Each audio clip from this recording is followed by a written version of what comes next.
है मैं 6 पे ले चलता हूँ। लाइन और एंगल्स की जो लाइन और एंगल का जो चैप्टर है इसमें थोड़ा बहुत समझने वाली, इसमें हालांकि कोई फॉर्मूला नहीं होता मगर इसमें कुछ समझने वाली चीज़ें हैं जो आपको समझना चाहिए। हालांकि ये 6, 7, 8 में भी बताया गया हो आपका, मगर तभी एक बार मैं रिवाइज कर देते हैं आपके साथ। ठीक है, एंगल्स में आ जाते हैं। एंगल्स में आ जाते हैं एक्यूट एंगल, आपको पता ही होगा जो 0 से लेकर 90 के बीच में जो एंगल होता है उसको हम बोलते हैं एक्यूट एंगल। जैसे सपोज मैं यहाँ पे एंगल बना लूँ, ऑलरेडी बना रखा है मैंने, सपोज ये एंगल है। ठीक है, ठीक है, तो ये सपोज ये 90 डिग्री का एंगल होगा जिसको हम राइट एंगल कहते हैं। 90 डिग्री के एंगल को हम कहते हैं राइट एंगल। ठीक है, ये 90 डिग्री का होगा, ये राइट एंगल। और इससे छोटा और इससे बड़ा, 0 से बड़ा और 90 से छोटा जितने भी एंगल होगा वो होगा एक्यूट एंगल। ठीक है, जो 0 से बड़ा और 90 से छोटा जितने भी एंगल होगा उसको बोलते हैं एक्यूट एंगल। उसके बाद राइट एंगल हो जाता है 90 डिग्री, और इस तरफ 90 से बड़ा और 180 से छोटा जो भी एंगल होगा वो ऑब्ट्यूज एंगल होगा।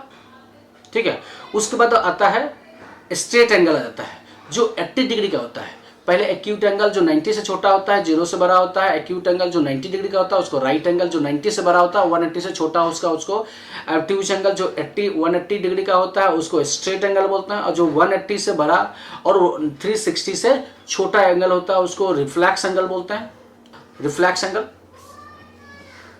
ठीक है, और जो कंप्लीट एंगल क्या होता है, वो जो 360 डिग्री के एंगल्स होते हैं, ये वाले एंगल को हम क्या बोलते हैं 360 डिग्री, उसको बोलते हैं कंप्लीट एंगल। ऑलरेडी आता होगा इसलिए मैं सिर्फ रिवाइज कर दिया मैंने आपको।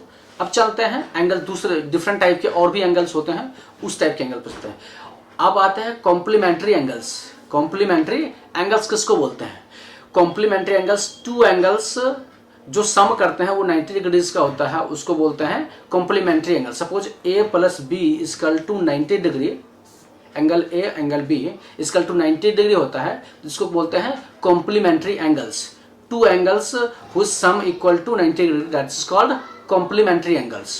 ठीक है, अब आता है सप्लीमेंट्री एंगल्स। सप्लीमेंट्री एंगल में क्या होता है, two angles whose sum equal to 180 degrees. Angle A प्लस angle B = 180 degree, that is called supplementary angles. ठीक है, उसके बाद आता है वर्टिकली अपोजिट एंगल्स। क्या होता है वर्टिकल अपोजिट एंगल्स?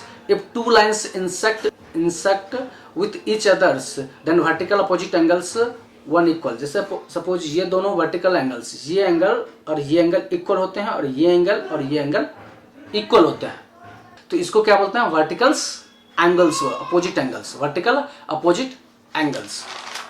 इसके बाद और भी इसके फॉर्मूलाज हैं, मैं आपको बताता हूं। Transversal cross the parallel lines. Suppose दो पैरेलल लाइंस, ये पैरेलल, इसका क्रॉस करेंगे एक लाइंस को, transversals cross the parallel lines है, इसमें बहुत सारे एंगल्स बनते हैं। ठीक है, उसके बारे में है ये पे। ठीक है, पहला क्या बनता है, देखिए पहला, each pair of corresponding angles are equals.